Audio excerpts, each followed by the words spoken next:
Hello everyone, welcome to the world of stories. और आ गया हूं फिर से मैं आप लोगों के सामने एक और नया रियल हॉरर एक्सपीरियंस लेकर। ये कहानी है 8 दोस्तों की। जी हाँ, एक नहीं दो नहीं, सीधे 8 दोस्तों की, जो बेसिकली जयपुर में रहते हैं। और ये गए थे एक छोटी सी ट्रिप पर from Jaipur to Delhi through NH8, national highway 8, जो जयपुर से दिल्ली को कनेक्ट करता है। जाने के लिए इन्होंने एक कार यूज़ की थी रेंट पर।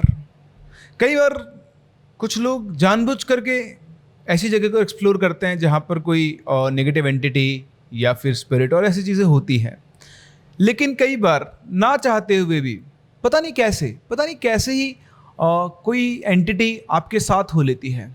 कुछ ऐसा ही हुआ हमारी आज की कहानी में, जहाँ पर इन दोस्तों के साथ एक बिना बुलाया मेहमान आ गया। जैसे एक एंटिटी जिसके बारे में ना ही कुछ जानते थे, ना ही ऐसी किसी जगह को एक्सप्लोर किया था, लेकिन फिर भी एक एंटिटी इनके साथ लैच हो गई। और क्या हुआ इनके साथ, सुनते हैं आज की कहानी में। तो कहानी अगर आपको अच्छी लगे तो वीडियो को लाइक ज़रूर करना। अगर आप इस चैनल पर नए हैं तो चैनल को सब्सक्राइब करना ना भूलें, क्योंकि ऐसे ही और नए रियल एक्सपीरियंस लेकर आऊँगा मैं आपके लिए लगातार। इसी के साथ साथ अगर आपके पास में कोई एक्सपीरियंस है या फिर कोई ऐसी इंटरेस्टिंग स्टोरी है जो आप शेयर करना चाहते हैं सबके साथ मेरे थ्रू, तो आप शेयर कर सकते हैं princeofchemistry22@gmail.com पर, या फिर आप मेरे पर्सनल इंस्टा हैंडल पर भी मुझसे कनेक्ट कर सकते हैं, विच इज prince1987, या फिर आप हमारे official page Prince Singh the story teller पर भी अपने एक्सपीरियंसेस को शेयर कर सकते हैं। आज की हमारी जो कहानी है हमारे यूजर्स ने शेयर की थी हमारे ऑफिशियल पेज के ऊपर, जो कि है प्रिंस सिंह स्टोरी टेलर, और वहीं से आज की मैं ये कहानी मैंने पिक किया। आई होप आप लोगों को ये कहानी पसंद जरूर आएगी। तो चलिए बढ़ते हैं अपनी कहानी की तरफ। तो ये थे 8 दोस्त जो गए दिल्ली घूमने। इनमें से एक ही बंदा था जो बहुत अच्छे से ड्राइविंग जानता था। बाकी लोगों में से एक और बंदा था, उसको ड्राइविंग आती तो थी, लेकिन कभी उसने इस तरह पे हाईवे वगैरह पे ड्राइव नहीं की थी। तो जो एक ही बंदा जैसे ड्राइविंग आती थी, वही जयपुर से गाड़ी चलाकर लेकर गया दिल्ली। उन्होंने पूरा दिन घूमे वो बढ़िया से, है ना। मतलब एक दिन रुके वहाँ पर, नेक्स्ट डे पूरा दिल्ली वगैरह उन्होंने घूमा, और शाम को करीबन 7-8 बजे के आसपास वो दिल्ली से निकले वापस जयपुर के लिए।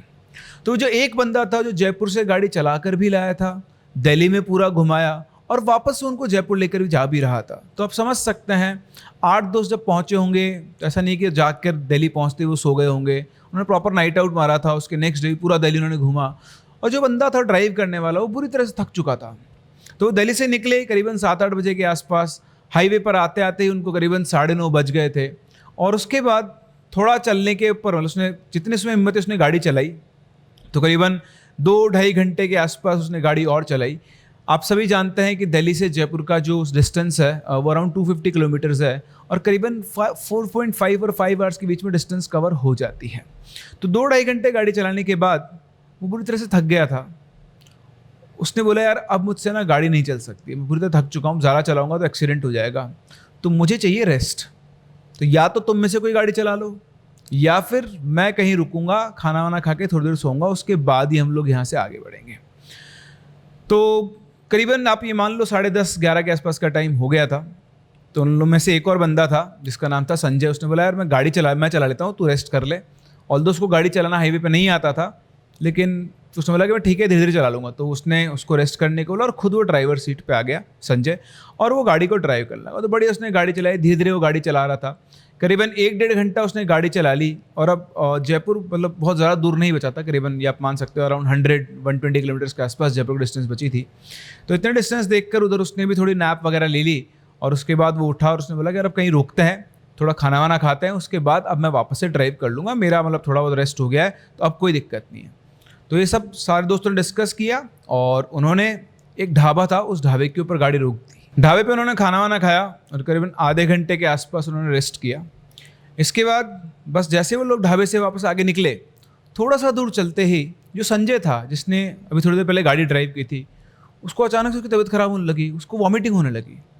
तो उन्होंने जगह देखकर मिडवे था रास्ते में, वहाँ पे गाड़ी को रोका। गाड़ी से उतरते ही संजय बहुत तेज उल्टे करने लगा। हो सकता है उसका खाना उसको सूट नहीं हुआ हो, या फिर मोशन सिकनेस उसको हो गई हो। उन लोगों को भी लगा। उनके पास एक गाड़ी मतलब 7 सीटर गाड़ी थी, मे बी इनोवा टाइप और इस तरह की गाड़ी थी। तो उसके बाद उन्होंने संजय को वापस से बिठाया बीच वाली सीट पे, और जो पहले बंदा गाड़ी ड्राइव कर रहा था उसी ने वापस से गाड़ी ड्राइव करना शुरू किया। अब सभी लोग आपस में बातें कर रहे थे, लेकिन संजय जो था वो विंडो सीट पे बैठा हुआ था, क्योंकि उसको वॉमिट हुई थी। लोगों ने उसको विंडो सीट पे बिठा दिया कि इसको वापस से अगर कुछ इशू होगा, मोशन सिकनेस होगी, तो कांच खोल के ठंडी हवा बाहर की खा सकता है। लेकिन वो जो संजय था वो बिल्कुल चुपचाप बैठा हुआ था। वो बस विंडो से बाहर देख रहा था, जो भी गाड़ी आती उसकी तरफ देखता, वो कुछ बोल नहीं रहा था। बिल्कुल एक अजीब सी सैडनेस के अंदर, अजीब से अपने ही माहौल के अंदर गुम था वो। यहाँ क्या बातें चल रही उसको इससे कोई लेना देना नहीं था। उन लोगों को लगा कि उसकी तबीयत खराब हो गई, इसलिए वो अपना बस मूड ठीक करने के लिए चुपचाप बैठा हुआ है। अब वो ऑलरेडी लेट हो चुके थे, करीबन आप मान लो 12:30 1 बजे के आसपास का टाइम था। हाईवे पे चल रहे थे, इस दिन हाईवे पे ट्रैफिक भी बहुत ज़्यादा नहीं था। इनकी गाड़ी की स्पीड करीबन 90-100 के आसपास रही होगी। ऑलमोस्ट सभी लोग सो गए थे, सिर्फ वो जो गाड़ी ड्राइव कर रहा था बंदा, सभी झपकी मार रहे थे, टाइम हो गया था, थके हुए थे। और जो बंदा भी सो के उठा था, जो जिसको एक्चुअली अच्छे से गाड़ी चलानी थी, वो करीबन 90-100 की स्पीड के आसपास गाड़ी चला रहा था। जयपुर अब सिर्फ 90-100 किलोमीटर के आसपास ही बचा हुआ था। चलते चलते अचानक से कार के सामने एक बाइक थी, उनकी जो कार थी सामने एक बाइक थी, उस बाइक ने एकदम से ब्रेक लगाया। और जैसे उसने ब्रेक लगाए, मतलब ब्रेक ऐसे डिस्टेंस पर लगाए कि जो बंदा चला रहा था उसने फटाफट से गाड़ी को काटने की कोशिश की, लेकिन फिर भी वो बाइक के मतलब डिस्टेंस इतनी कम थी कि बाइक के ऊपर से उस गाड़ी को निकलना था। कार एकदम से लहराई और लहराकर डिवाइडर से टकराते टकराते बची। तो जैसे ही गाड़ी एकदम से उठी, सभी लोग एकदम से चमक के उठ गए और सभी को एकदम से सामने एक बाइक दिखाई दी। मतलब जैसे ना गाड़ी अपने हिलाई तो सभी एकदम से उठे और जस्ट सामने एक बाइक थी, तो टायर स्क्रीच आवाज हुई और बाइक से जस्ट निकल के गाड़ी आगे चली गई। जैसे गाड़ी आगे चली, इधर सभी लोग एकदम से सकपका गए थे। उन्होंने पीछे मुड़ के देखा तो एक दोस्त ने कांच खोलकर बाइक वाले को दिया, तेरे को चलाना नहीं आता कि गाड़ी रोक, इसको मैं बताता हूँ। तो जैसे उन्होंने पीछे मुड़ के देखा, गाड़ी रोकी, उन्होंने आगे ले जाकर पीछे मुड़ के देखा, पीछे कोई बाइक नहीं थी। पीछे जो जिस बाइक को बचा रहे थे ऐसी कोई बाइक वहां पर नहीं थी। और वो बाइक सिर्फ एक जने को नहीं, गाड़ी में बैठे हुए सभी लोगों को एकदम से दिखाई दी थी। और उसी के साथ साथ जो उनमें से एक फ्रेंड था, उसे किसी औरत को चिल्लाने की आवाज़ सुनाई दी थी। तो उसने उनसे पूछा, अबे यार उस बाइक के ऊपर कोई औरत भी थी क्या? चल पीछे उतर के तो देखो कहीं बाइक ठुक तो नहीं गई है। सभी लोग गाड़ी रोकी, उन्होंने पीछे उतर के देखा, ना कोई बाइक थी ना कोई बाइक का निशान था। सभी लोग गाड़ी के अंदर वापस आकर बैठ गए। उन्हें समझ में नहीं आता कि ऐसा कैसे हो सकता है, बाइक तो हम सबको दिखी है। जैसे गाड़ी एकदम से ली थी, सब उठे, होता ना एकदम से गाड़ी अनबैलेंस होते हो, आप उठ जाते हो, आँख खुलती है आपकी, तो सामने बाइक थी और ये पक्का था कि बाइक गाड़ी को हिट करनी थी। एक्चुअली ऐसा लगा कि बाइक गाड़ी को क्रॉस कर गई, गाड़ी के आर पार निकल गई है। तो जो ड्राइवर था जो झुंझलाया कि बाइक आगे, एकदम से मर गया बाइक वाला। तो लेकिन बाद में सबको रियलाइज हुआ कि बाइक की जो डिस्टेंस थी उससे बाइक कार से बच ही नहीं सकती थी। इसका मतलब क्या वो बाइक गाड़ी को आर पार कर गई? माइंड बॉगलिंग एक्सपीरियंस था उन सभी लोगों के लिए। कुछ समझ में नहीं आ रहा था। जो ड्राइवर था उसका तो आप हालत सोच सकते हो, पता नहीं क्या हुआ है। फिर उन्होंने कहा पता नहीं यार क्या था, हो सकता है कुछ ऐसे इल्यूजन हो गया हो, चलो बैठो गाड़ी में और चलते हैं। इन सब के बीच संजय जो था वो अब भी चुपचाप शांत बैठा हुआ था। ऑल्दो उसने भी चारों तरफ देखा था जब ये सब उतरे थे गाड़ी में से, पर वो गाड़ी से बाहर नहीं उतरा, वो गाड़ी में ही बैठा हुआ था। जब सब लोग आए वो अब भी चुपचाप अपनी सीट पर बैठा हुआ था और जस्ट कांच से बाहर की तरफ देख रहा था। अब ये चलते हैं, सब कुछ भूल जाते हैं, पता नहीं हो सकता है कोई इल्यूजन होगा, और पहुंचते हैं जयपुर। जयपुर ये पहुंचने वाले होते हैं तो इनमें से 4 दोस्त थे जिनका घर अलग डायरेक्शन में था, बाकी 4 जो थे उनका घर अलग तरफ था। और दूसरा ये जो गाड़ी थी वो रेंट की थी, तो इनको आज ही गाड़ी वापस रिटर्न करनी थी, वरना इनका नेक्स्ट डे का भी एक्स्ट्रा रेंट लगता। तो घर वालों के फ़ोन आना शुरू हो गए थे कि रात को करीबन 1 बजे के आसपास वो लेट हो चुके थे कि भाई कब आ रहे हो कब आ रहे हो। तो जो 4 दोस्त थे उनको जयपुर के बाहर उतारा, उन्होंने कैब की और कैब से अपने घर के डायरेक्शन में चले गए। और ये बाकी के जो 4 दोस्त थे ये इस गाड़ी को, तो लेट से वो गाड़ी इनोवा थी, इस इनोवा को जिससे भी इन्होंने रेंट पे ली थी उसको देने गए। अब जिसको इनको गाड़ी देनी थी उनका घर भी जयपुर से करीबन, मतलब जयपुर बहुत बड़ा हो चुका है ऑलमोस्ट, तो 12 किलोमीटर दूर और उनको जाना था जयपुर के सेंटर से, तब जाकर वो उसकी गाड़ी दे सकते थे। तो जैसे वो 4 दोस्त उतरे, अब गाड़ी के अंदर सिर्फ 4 ही दोस्त बचे थे। एक जो ड्राइवर चला रहा था, एक फ्रेंड उसके पास वाली सीट पर बैठा था, संजय पीछे वाली सीट पर बैठा था, वही कांच के पास, और उसके पीछे बैठा था हमारा ये फ्रेंड जिन्होंने हमसे हमारी स्टोरी शेयर की है, जिनका नाम है कपिल। और जैसे ही गाड़ी चली तो कपिल ने बोला, क्योंकि बीच वाली सीट खाली थी, वो सबसे पीछे बैठा होता, आप जानते हो पीछे वाली सीट थोड़ी अनकंफर्टेबल सी होती है। तो जैसे गाड़ी थी उसने बोला आगे आते हुए संजय से, ले यार मैं आगे आ जाता हूँ। तो बोलता है नहीं नहीं नहीं, तो आगे मत आ, वहीं पे बैठा रहे, आगे नहीं, कोई ज़रूरत नहीं है। उसको लगा कि शायद इसकी तबीयत ख़राब है, तो ये शायद सीट के ऊपर लंबे पैर करके रेस्ट करना चाहता है, लेकिन उसने ऐसा नहीं किया, वो चुपचाप बैठा हुआ था। उसके बाद समझ में नहीं आई। फिर इसके बाद तीनों दोस्तों ने वापस से वही हाईवे वाली बात शुरू कर दी कि यार वो बाइक दिखी तो थी, लेकिन वो बाइक गई कहाँ? हम सब ने उस बाइक को देखा था, एकदम से वो बाइक हाईवे चलते थे गायब कैसे हो गई, यार कोई चक्कर तो नहीं था वो। तो दूसरा दोस्त बोलता है यार मुझे तो लग रहा है वो कोई हवा थी, वरना ऐसा हो नहीं सकता कि जिस तरह से वो बाइक चल रही थी उससे हमारा एक्सीडेंट होना पक्का था। तो उन्होंने बोला ठीक है यार जो भी है क्या कर सकते हैं, बात गई रात गई, तुम दिमाग मत लगाओ, चलते हैं। बस वो ऑफिस भी आने वाला है गाड़ी का, जिसको रेंट वापस करनी है गाड़ी। तो वो पहुंचे जहाँ पे गाड़ी उनको वापस देती, तो बड़ी पतली पतली गलियों में जाके उस घर का रास्ता था। तो घर का बाहर एक गार्डन सा था, उसमें 10-12 गाड़ियाँ खड़ी थी जो वो रेंट पे दिया करते थे। तो इनमें से क्या हुआ, दो दोस्त जो गाड़ी चला रहा था और फ्रंट सीट पे बैठा हुआ था, वो दोनों चले गए ऑफिस के अंदर, और कपिल और संजय ये दोनों ऑफिस के बाहर खड़े थे। तो ऑफिस के बाहर जो ये खड़े थे, तो वहाँ पर सड़क के पास में एक छोटा सा पत्थर का ढेर लगा हुआ था। तो इस तरह से एक पत्थर का ढेर लगा हुआ था, उस पत्थर के ढेर पर दोनों जाके बैठ गए।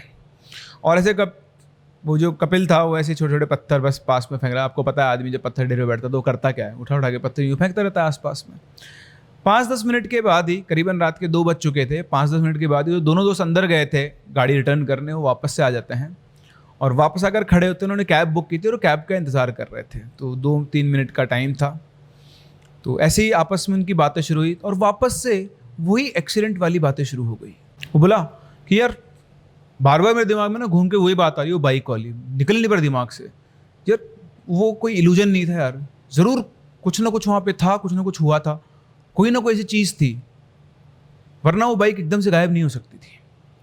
उसकी बात सुनकर इतनी देर से संजय जो चुपचाप बैठा हुआ था वो बोलता है हाँ तू सही बोल रहा है, वहाँ पे कुछ था और वो जो भी था वो हमारा पीछा कर रहा है। उसकी बात सुनते सबकी मुंडी उसकी तरफ हुई। इधर से कपिल बोलता है क्या संजय भाई, रात को 2 बजे क्यों डरा रहे हो? संजय बोलता है मैं झूठ नहीं बोल रहा हूँ, वो जो भी है वो अभी भी सामने खड़ा हुआ है। फिर बताया कि सामने थोड़ा ही दूर जो गली का किनारा है उस पर कोई खड़ा हुआ है। बोलता है वो अब भी हमारा पीछा कर रहा है और वो हमें वहाँ खड़ा होकर देख रहा है। इतना सुनते ही सब लोग वापस को देख रहे थे। उसकी शक्ल देखकर साफ साफ लग रहा था कि संजय मजाक नहीं कर रहा है। सभी लोगों को डर लगने लगा, ये क्या बात है। सब लोगों को लगा कि संजय की तबीयत खराब है इसलिए वो बहकी बहकी बातें कर रहा है। उसकी बात पे किसी ने विश्वास नहीं किया। और इतनी देर में कैब वहाँ पर पहुँच चुकी थी। चारों दोस्त कैब में बैठते हैं और बैठते ही संजय वापस बोलता है मैंने तुम्हें वहाँ इसलिए नहीं बताया क्योंकि कार में जो बाकी लोग बैठे थे वो डर जाते। जब हम ढाबे से निकले थे तब से ही वो हमारे साथ है और हमारा पीछा कर रहा है। जैसे ही वो लोग उसने बोला और कैब वाले ने गाड़ी घुमाई, तो बेसिकली जिस डायरेक्शन में कैब आई थी उसने आगे ली उधर से ही निकलने के लिए। तो आगे जो था डेड एंड था, मतलब एक गेट था जो बंद था कॉलोनी का गेट।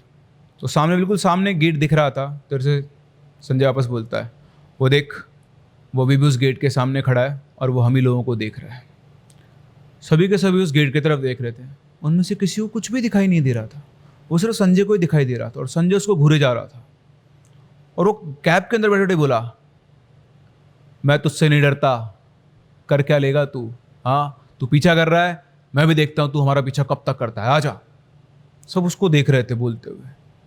इधर कैब वाले ने जैसे ही कैब घुमाई, क्योंकि रास्ता तो बंद था, तो उसने कैब घुमाई और जैसे उसने कैब घुमाई अचानक से उनकी गाड़ी के ऊपर पत्थरों की बारिश होने लगी। ऐसा लग रहा था कि बहुत सारे लोग उनके ऊपर कंकर फेंक रहे हैं। गाड़ी के जो चारों तरफ से आवाज़ आने लगी पत्थर गिरने की। इधर ड्राइवर ने पीछे घूम के देखा, उसे समझ में नहीं आया कि पत्थर कहाँ से आ रहे। तो उन्होंने सबने जल्दी जल्दी गाड़ी भगा गाड़ी भगा गाड़ी भगा। तो ड्राइवर उनकी बात सुनते बहुत स्पीड से वो गाड़ी वहाँ से निकाल कर ले गया। गाड़ी में सबकी हालत टाइट हो चुकी थी। अब सब सीरियस हो चुके थे कि संजय मजाक नहीं कर रहा है। इधर संजय कांच के बाहर जो भी चीज़ उसे दिख रही थी उससे बोलता है आ गया तू, कब तक पीछा करेगा मेरा, आजा, मैं तुझसे बिल्कुल नहीं डरता हूँ। इधर सबकी हालत टाइट। उन्होंने गाड़ी के अंदर हनुमान चालीसा चलवाई इससे और एक दूसरे का हाथ पकड़ के बैठ के भी तो डरे हुए सबके सब। इधर वो संजय जो सिर्फ बाहर ही घूरे जा रहा है। जो भी गाड़ी या जो भी कार निकलती उससे एक ही चीज़ बोलता यहाँ भी आ गया तू, चल चल देखता हूँ मैं तेरे को, कब तक चलता तू मेरे पीछे, आजा बताता हूँ मैं तेरे को। तो उसको डर ही नहीं लग रहा और यहाँ सबकी हालत टाइट हो रखी है। बस सब भगवान से एक ही प्रार्थना करें कि भगवान कैसे भी करके आज बिल्कुल सेफ घर पहुँच जाए। पता नहीं क्या हो गया, इसको क्या हो गया, किससे बात करे, इसको कौन दिख रहा है कौन नहीं दिख रहा है, सबके सब पूरी तरह से परेशान थे। तो कपिल और संजय दोनों एक ही घर में थे। एक्चुअली संजय जो था कपिल के मामा का लड़का था, पर इनका घर इनके घर के जस्ट ऊपर वाले सेक्शन में ही था। तो कैब ड्राइवर ने इनके घर के चौराहे से, मतलब घर से थोड़ा दूर पहले चौराहा, वहाँ पे इन दोनों को उतार दिया और बाकी दोस्तों को लेकर कैब से वो निकल गए। अब आप इमेजिन करो, संजय की ये हालत, उसे कोई दिख रहा है और उसके साथ आप अकेले उसका हाथ पकड़कर चल रहे हो। चौराहे पर उतरते ही कपिल की तो सिट्टी पिट्टी गुम थी। उसको लग रहा था कि मैं इस चौराहे से घर तक कैसे पहुंचूं। उसकी घिग्गी बंधी हुई थी और वो चारों तरफ देखते हुए धीरे धीरे चल रहा था। और इधर संजय एक शूरवीर की तरह बिल्कुल तन के खड़ा हुआ था और वो चारों तरफ देख रहा था।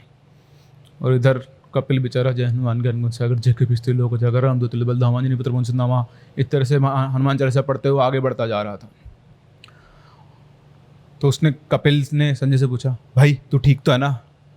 तो बिल्कुल नॉर्मल आवाज़ बोलता है, मतलब कॉन्फिडेंस ले, हाँ हाँ मैं बिल्कुल ठीक हूँ।